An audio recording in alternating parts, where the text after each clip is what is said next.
I never did learn how to play the keyboard for real. But again, it taught me because what you could do was loop on it. Okay. You can make little loops. You can add the melodies. You can change the chords of the melodies with just pressing the key. Okay. And you can record. Okay. So you can do like maybe 2 tracks. Wow. I know a lot of people who lost beats doing that. And it didn't have no memory, right? Yeah, they're trying to do it and they lost it. A little bit of RAM on there, you know what I'm saying? So I just be in there like trying to loop it, doing fills, like field drums. So it taught me like how to make my own little groove with whatever I had. I wasn't musically trained. Okay. You know what I'm saying? Ain't no theory. And I think if we all had cameras at the time, we would all be catching that greatness. We don't get that. We didn't get that. Nah. Like you see all types of child prodigies. Yeah. But we've been doing that type of shit. And couldn't capture it.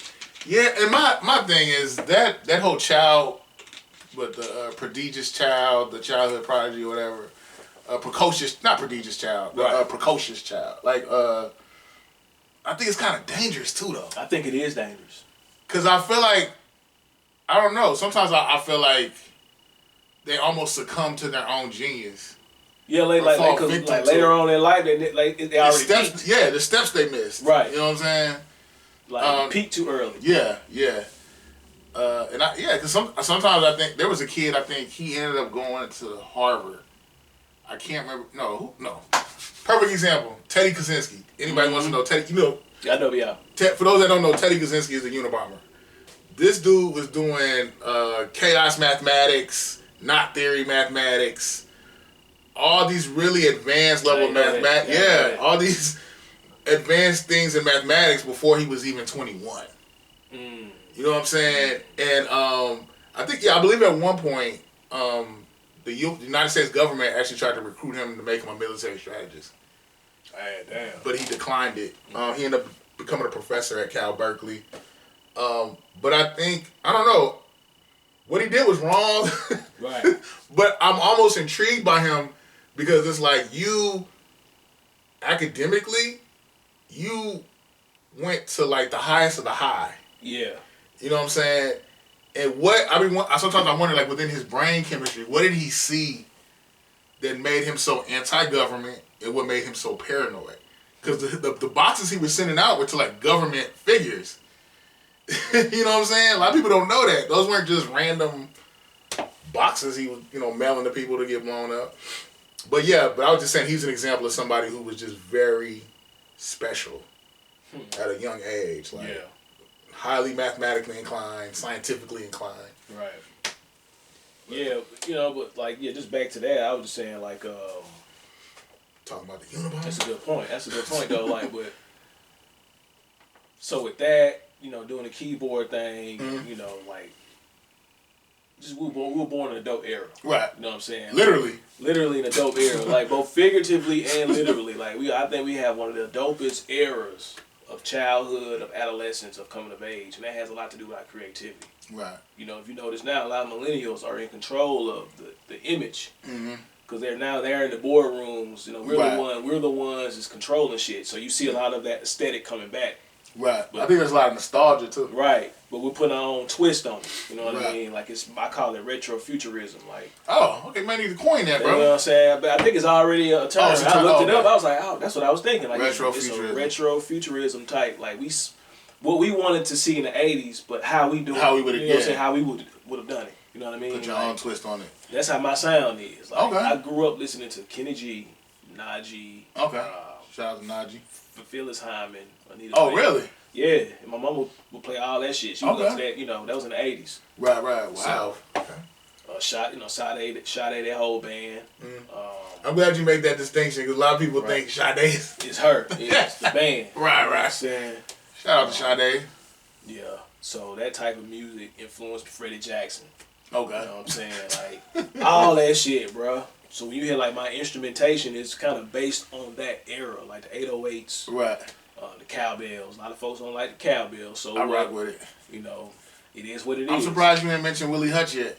I like Willie Hutch. That's that 3-6 era. Like Memphis did an awesome job, which is when it comes to their cadence, I love it. You know what I'm saying? Like it's real bouncy, real party like, you know, we gonna tear that bitch up. Right. You know what I'm saying? And you know, I think, you know, like a gangster walk type cadence. I got now I want to do another one. DJ Paul or Shawty Red?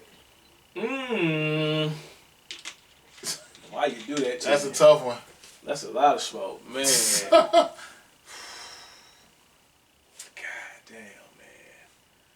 If I had a shot, I would drink that. Yeah. I could, you know, do that type of, or something else. Right. I would forego that one. Okay, you want to pass on that one? That's a tough one. Let me tell you why I would pass, though. Oh, God. DJ Paul, like, going back to your point, I don't think we give him and Juicy J enough credit as far as how they stayed relevant for so long. They're still relevant. They got to be pushing 50, don't they? They got, or might be 50. And still got an imprint on the game. Yeah. Shout out to Juicy J and DJ Paul. It's folk making beats right now that sound just like that 3-6, you know what I mean? Mm-hmm. And they got their own flavor on it. So. And I got to ask you one more thing, though. What's that? Some people say Atlanta stole trap from Memphis. They say we took Miami bass and all that, but, I mean, Atlanta is just Atlanta. You know what I mean? Right. Like, it's, at the end of the day, we're going to make it what it is. I think things get refined here. Right. You know, they may come from other places or be inspired from other places, but it's refined in the city. I don't see Atlanta losing control of hip-hop for a very long time. And then on top of that, Organized Noise didn't sound like none of them niggas. True. Shout out to Organized Noise. You know, I wish I could hear some. That's the real Atlanta sound to me. Organized Noise? Organized Noise and Jazzy Faye. No. I always thought he was from Memphis. He is from Memphis, but okay, when he was down here producing, like, this is where he ascended, really. Yeah, okay. I associated that, like, you know, with him, Lil Jon too. Okay, and you could say he stole that from Memphis. Oh, by far. But where did the term crunk start, though? He didn't. Where did the term crunk start? That's here. It didn't start in Memphis. I was hearing. I didn't hear it until I came to Georgia. Georgia folks say crunk. Yeah, I didn't hear it until like, so I don't. And that was what, like 93, 94, or 95, 96? Right, he ain't steal nothing. I don't think we stole anything. Okay. Where's Toom from? Toom is from the A. From the A. Okay. Yeah, so, yeah, that, what was that point? We were at that point. Where were we at? Which part about DJ Paul and Juicy J, yeah, Shawty Red? Shawty Red, and the reason I would say Shawty Red is because, I mean, he's the one that made Trap. He goes back to, he did Drummer's album. Oh, I didn't know that. Live. Like, he did Drummer's album. Wow, I didn't know that. He been in the game since like 99. Wow. Like, them drum cadences, them 808 drops, you know, all that. That's Shawty Red. Like, I didn't know that.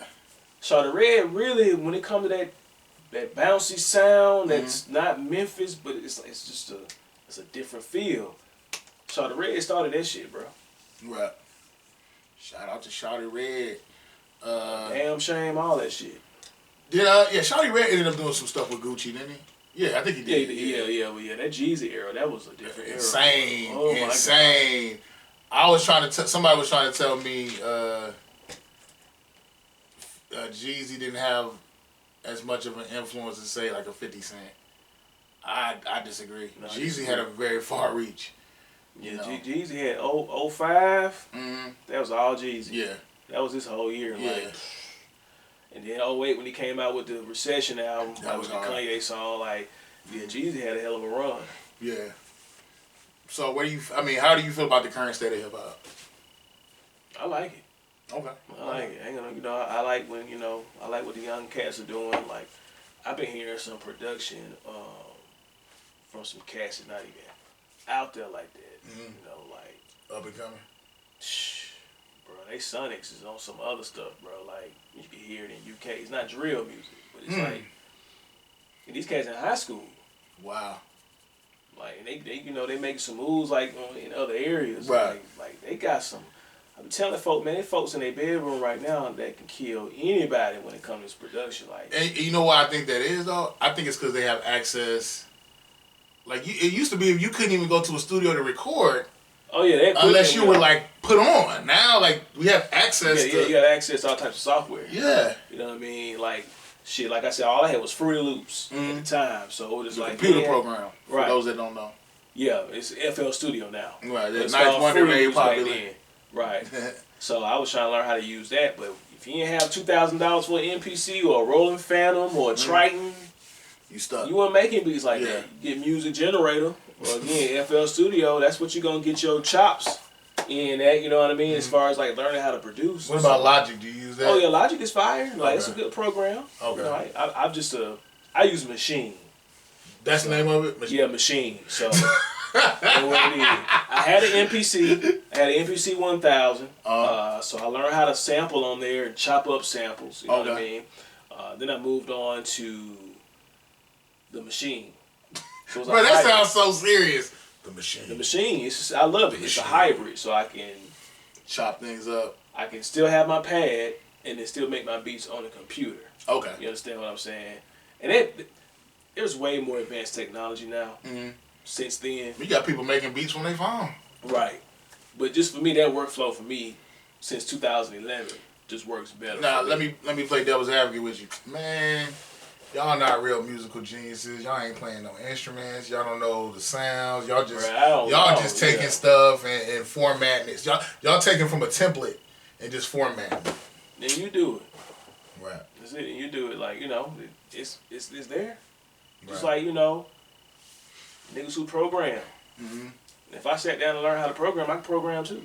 True. You know what I mean? Like you ain't at that point. Like you ain't doing shit. All you doing is putting in a little code in there, a little pay. You ain't really. I thought you were doing some big shit. Right. You know what I mean? So, but you don't want to sit there and learn it though. True. So, because it's all subjective. Simplicity is subjective. Right. So it's like, if I'm able to use my raw materials to make something dope, you should respect it. It's just awesome, you do it then. Right. That's all that wrapped up into that statement. Like, I'm gonna do what I do. You know what I mean? I know I can tell you one thing though, like what? As far as like back to that point about being patient. You know what I'm saying? It shit take a lot of patience, bro. Like there's a lot of failure in making beats and making music. Cause a lot of folks don't want to fail. Right. You know what I'm saying? When you come down to it, a lot of folks don't want to just take risks. This shit just sounds so bad. I don't want to be bad at something. You gotta be bad at that shit. I was bad at that shit for a long time. I had potential. Right. But I was like, it ain't sounding like I want that shit. So when did it click for you? Man, shit. Like college or? Not even then. Really. Wow. To be honest. Around 2010, 2009. Really, a couple years ago. Really? Yeah.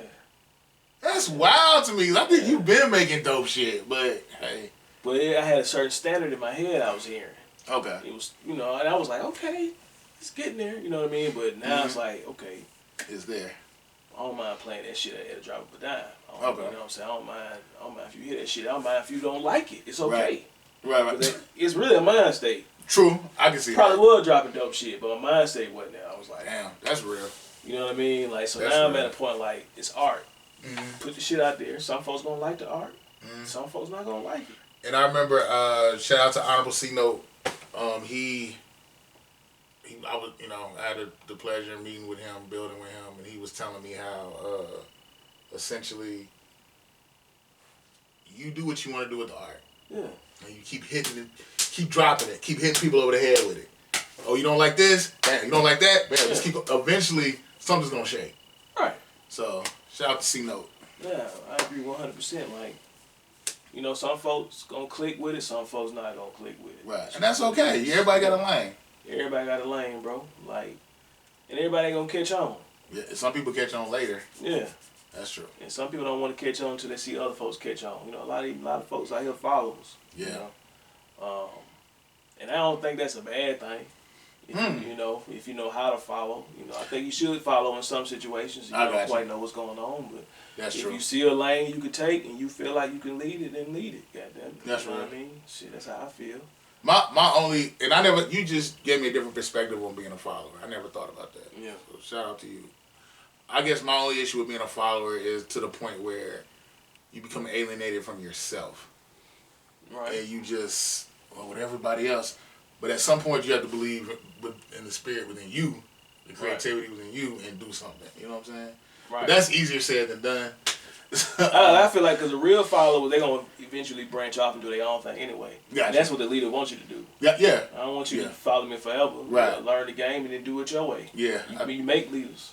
I think it was Nietzsche who said that the student repays the teacher poorly if he only remains a student. Right.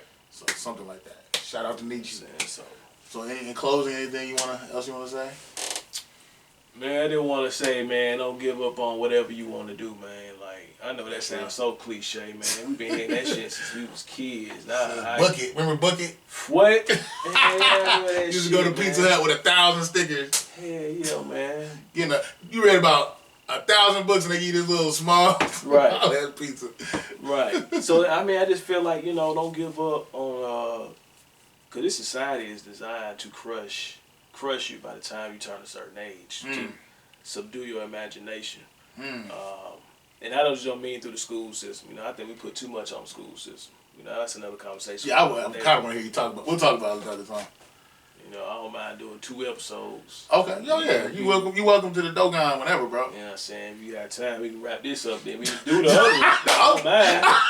Got a little time, nigga. I mean, I'll go ahead and close this out. We're gonna do another episode of wait. You know what I'm saying? I want to talk about this shit. Okay.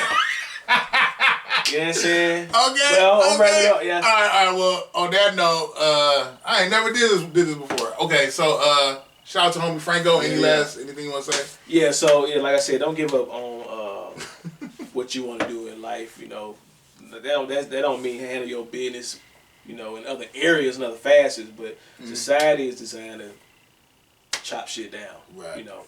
And kill your imagination by the time you turn a certain age. So keep your creativity. Don't ever let folks tell you it's too late.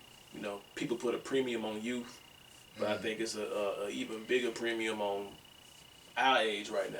Oh yeah, you know what I'm definitely. saying? Because we got a lot of perspective.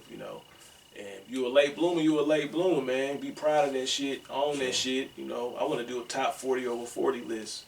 You know what I mean? Cause haven't heard that one ever said. Folks out here making noise. I don't even mean like just production. I just mean like just living in life.